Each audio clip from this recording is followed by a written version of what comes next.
एक शहर में देवरानी जेठानी रहती थी।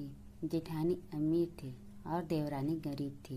देवरानी गणेश जी की भक्त थी। देवरानी का पति जंगल से लकड़ी काटकर बेचता था और अक्सर बीमार रहता था। देवरानी जेठानी के घर का सारा काम करती और बदले में जेठानी बचा हुआ खाना, पुराने कपड़े आदि उसको दे देती थी। इसी से देवरानी का परिवार चल रहा था। माघ महीने में देवरानी ने तिल चौथ का व्रत किया। 5 आने का तिल व गुड़ लाकर तिलकुट बनाया। पूजा करके तिल चौथ की कथा सुनी और तिलकुट बनाकर पूजा की। उसके बाद ही कुछ खाएगी। कथा सुनकर वह जेठानी के यहाँ चली गई। खाना बनाकर जेठानी के बच्चों से खाना खाने को कहा तो बच्चे बोले, माँ ने तो व्रत किया है और माँ भोगी है। जब माँ खाना खाएगी तब हम भी खाना खाएंगे। जेठ जी को खाना खाने को कहा तो जेठ जी बोले, मैं अकेला नहीं खाऊंगा। जब चांद निकलेगा तब सब खाएंगे, तभी मैं भी खाऊंगा। जेठानी ने उसे कहा कि आज तो किसी ने भी अभी तक खाना नहीं खाया, तुम्हें कैसे दे दूं? तुम सुबह सवेरे ही बचा हुआ खाना ले जाना। देवरानी के घर पर पति बच्चे सब आस लगाए बैठे थे कि आज तो त्योहार है, इसलिए कुछ पकवान आदि खाने को मिलेगा। परंतु जब बच्चों को पता चला कि आज तो रोटी भी नहीं मिलेगी तो बच्चे रोने लगे। उसके पति को भी बहुत गुस्सा आया। कहने लगा, सारा दिन काम करके भी 2 रोटी नहीं ला सकती तो काम क्यों करती हो? पति ने गुस्से में आकर पत्नी को कपड़े धोने के धावने से मारा। धोवना हाथ से छूट गया तो पाटी से मारा। वह बेचारी गणेश जी को याद करती हुई रोते रोते पानी पीकर सो गई।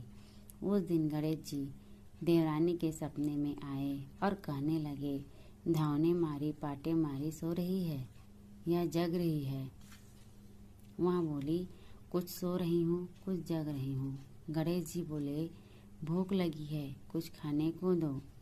देवरानी बोली, क्या दूँ? मेरे घर में तो अन्न का एक दाना भी नहीं है। जेठानी बचा हुआ खाना देती थी, आज वह भी नहीं मिला। पूजा का बचा हुआ तिलकुट छींटे पर पड़ा है, वहीं खा लो। तिलकुट खाने के बाद गणेश जी बोले, मुझे सोच लगी है, कहाँ सोच जाऊँ? वह बोली, यहाँ पड़ा घर, जहाँ इच्छा हो वहाँ कर लो।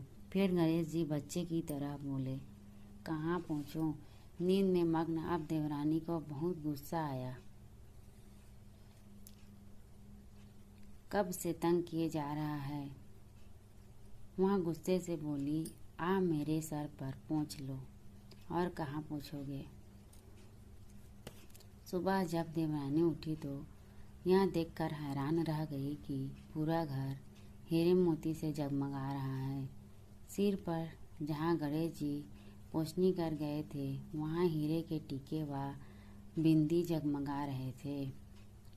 उस दिन देवरानी जेठानी के यहाँ काम करने नहीं गई। बड़ी देर तक राह देखने के बाद जेठानी ने बच्चों को देवरानी को बुलाने के लिए भेजा। जेठानी ने सोचा, कल खाना नहीं दिया इसलिए शायद देवरानी बुरा मान गई है। बच्चे बुलाने गए और बोले, चाची चलो, माँ ने बुलाया है, सारा काम पड़ा है। देवरानी ने जवाब दिया, अब उसकी ज़रूरत नहीं है, घर में सब भरपूर है गणेश जी की आशीष से। बच्चों ने घर जाकर माँ को बताया कि चाची का तो पूरा घर हीरे मोतियों से जगमगा रहा है। जेठानी दौड़ती हुई देवरानी के पास आई और पूछने लगी कि यह सब कैसे हुआ। देवरानी ने उसके साथ जो हुआ वो सब उसे बता दी। घर लौटकर जेठानी अपने पति से कहा कि आज मुझे धौने और पाटे से मारो। उसका पति बोला कि भली मानस, मैंने कभी तुम पर हाथ भी नहीं उठाया है, मैं तुम्हें धावने और पाटे से कैसे मार सकता हूँ। वह नहीं मानी और जिद करने लगी। मजबूरन पति को उसे मानना पड़ा।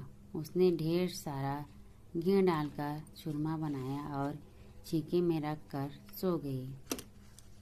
रात को चौथ विनायक जी सपने में आए। कहने लगे, भूख लगी है, क्या खाऊं? जेठानी ने कहा, हे गणेश जी महाराज, मेरी देवरानी के यहाँ तो आपने सूखा तिलकुट खाया था। मैंने तो झरते घी का चूरमा बनाकर आपके लिए छीके में रखा है। फल और मेवे भी हैं, जो चाहे खा लीजिए। बाल स्वरूप गणेश जी बोले, आप सोच जाना है कहाँ जाऊँ? जेठानी बोली, उसके यहाँ तो टूटी फूटी झोपड़ी थी, मेरे यहाँ तो कंचन के महल हैं, जहाँ चाहे वहाँ कर लो। फिर गणेश जी ने कहा, कहाँ पूछूं? जेठानी बोली, मेरे ललाट पर बड़ी सी बिंदी लगाकर पोंछ लो। धन की भूखी जेठानी सुबह बहुत जल्दी उठ गई। सोचा, घर हीरे जवाहरात से भर चुका होगा, पर देखा तो पूरे घर में गंदगी फैली हुई थी। तेज बदबू आ रही थी। उसके सिर पर भी बहुत सी गंदगी लगी हुई थी। उसने कहा, हे गणेश जी महाराज, यह आपने क्या किया? मुझसे रूठे और देवरानी पर टूटे।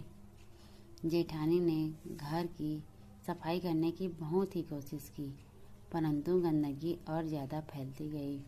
जेठानी के पति को मालूम चला तो वह भी बहुत गुस्सा हुआ। बोला, तेरे पास इतना सब कुछ था, फिर भी तेरा मन नहीं भरा। परेशान होकर गणेश जी से मदद की विनती करने लगी। गणेश जी ने कहा,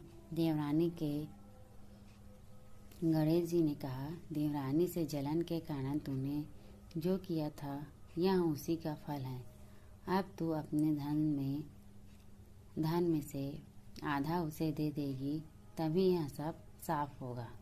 उसने आधा धन बांट दिया, किंतु मोहरों की एक हंडी चूल्हे के नीचे गाड़ रखी थी।